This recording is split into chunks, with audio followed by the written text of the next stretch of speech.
we're gonna pick up where we left off from the last video. The last video was pretty much us doing the body work on the Donk, which was quite a bit of work. It's been about a month since I dropped my last video, but hey, look, man, we back at it. Just know that everything within the last month since I dropped the last video has been elevating. Everything has been going a lot smoother.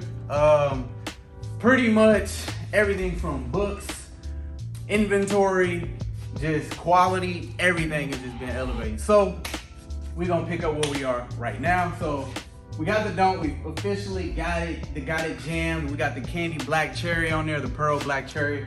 Super excited about how it laid down. The only main things that's really kind of bothering me is the amount of trash, and we do got a little bit of fisheye and a little bit of orange peel as well.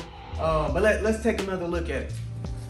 So right here, we gotta run.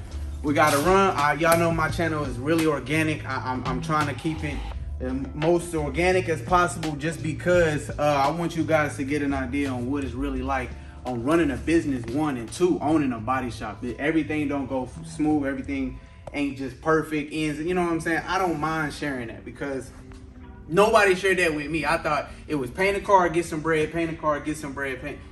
It's way more to it, especially because I'm trying to go by a professional. I want to go by the books.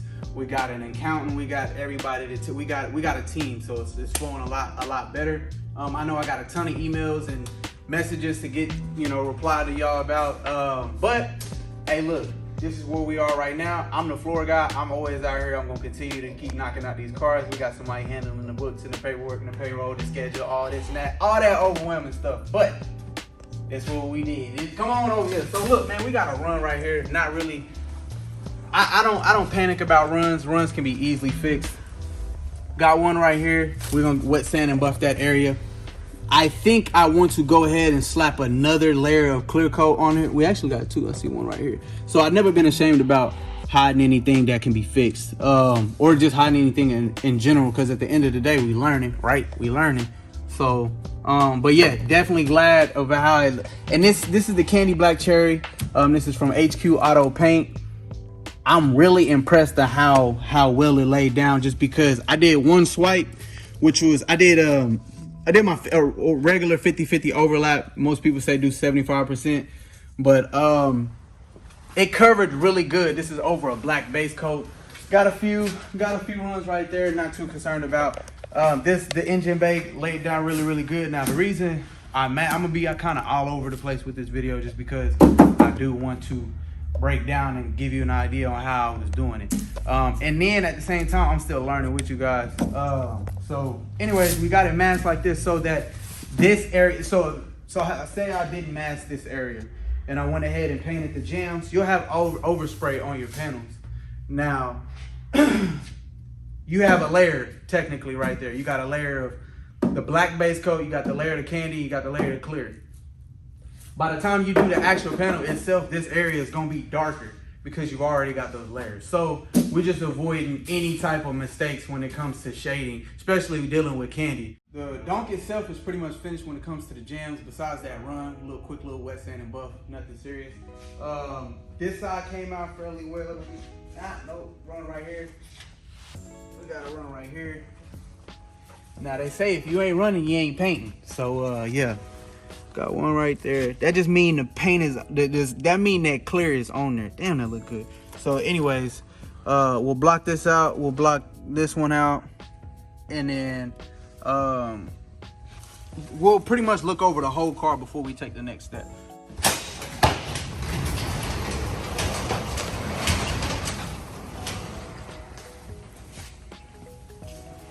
These are your main run areas. More than likely, you'll run it along these edges. We don't see any runs on this side.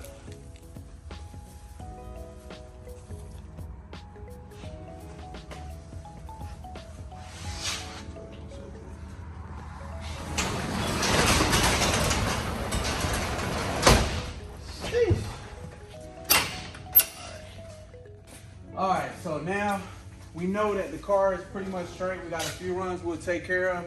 Now I want to show y'all the difference between trash, orange peel, and fisheye. This trunk is pretty much, it's all over. It's pretty much like that all over. We got some trash in this area. We got dry spots, we got pigment sags. Well, I don't see any sags. It's just mainly the trash, the fish eyes, and which fish eyes is basically, you know, the paint separating. It's got like a engraved area where the paint or the clear would have separated. So we got a lot of orange peel up here. Got fish eye right here. Here's an example of fish eye right here. And then trash. Clearly these are your big debris pieces right there. So this trunk really took a beating. It's no big deal. We'll sand it down with some 600 grit and then re-clear it. Now the difference between this and the hood is this doesn't have nowhere near as much as trash, orange peel, pigment sag. The reason these cars be taking so long on my behalf is because when I see the most minorest area, I want to fix it. You know, you can either take your car to someone else, or they just like, hey, look, this is fine, it's good enough, let's send it. Or take it to Bezo with Wheels, man. We're gonna take our time on it and actually get it flawless, because that's my goal. I want all my projects flawless from this point forward. So even these little runs, I might even re-clear this. This is really nice. This is quality. But I do see some minor areas. I don't want there to be anything that you can say, and it's not about a competition type thing. It has nothing to do with that. It's just, I know what a $10,000 paint job looks like. I know what a showroom. I've been to shows, I've been to car shows, I've been in indoor car shows and the big classic car shows. And when I see some of my work, when I compare it, you have to do that. You have to compare it in order to grow in some way, shape, or form. So when I see those, that motivates me. I've never looked at it like, yeah, they're better. They ain't that. It's just like, damn, like I could potentially do stuff like that. So that's why this car and the other cars have been here for so long. So really just trying to focus on quality, upping my quality. With this, I didn't see any major, I think I did see a run. I did see a run right here. So I hit about 3 coats of clear on here, and let's be mindful, I'm really not surprised that it did run. Now this isn't an excuse, I'm just throwing this out here. So it is very cold. It's like 24 degrees, 23 degrees outside right now. That heater isn't able to keep up like I would like it to, but it is what it is situation. It's not an excuse for me not to get here at 3 in the morning, working all the way from 3 p.m. And getting the grind, you know, knocking out the grind and doing the work. And I'm not complaining. I'm actually really at a point to where I'm really loving to do this. So don't think that, you know, since I've been gone for about a month, that I've been having a hard time or anything like that, because everything is going to change for the better, like it has been. But I definitely love this color. This is candy black cherry. Got some pearl in there dancing. So we're gonna finish this car. We'll pick back up on it tomorrow. Today I did want this clear coat to cure for another day because it is so cold. After that, we'll put the car together. We'll go over the body work and just go over everything one more time, and to assure that the paint job is ready to be laid. So once that is laid, I'll cut you guys back on. I kind of still want to focus on the quality of the business, perfect the business before I actually jump back into YouTubing and taking that serious and taking the time to do that. It's quite a bit of work, especially trying to divide each and every position for my business and the YouTube channel. Keeping you guys updated is can be tough. So yeah.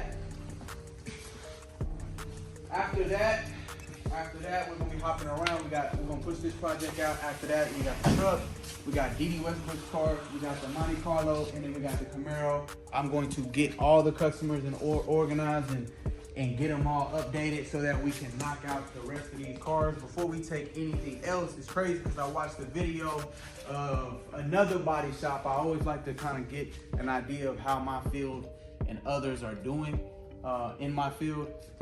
Sorry, but yeah, I just wanted to watch that video. It was a video. It was really cool. I cannot remember the YouTube channel name, but he was basically saying he doesn't want to become a, what did he say? He said a deposit king. And as soon as he said that, I felt that. I understood exactly.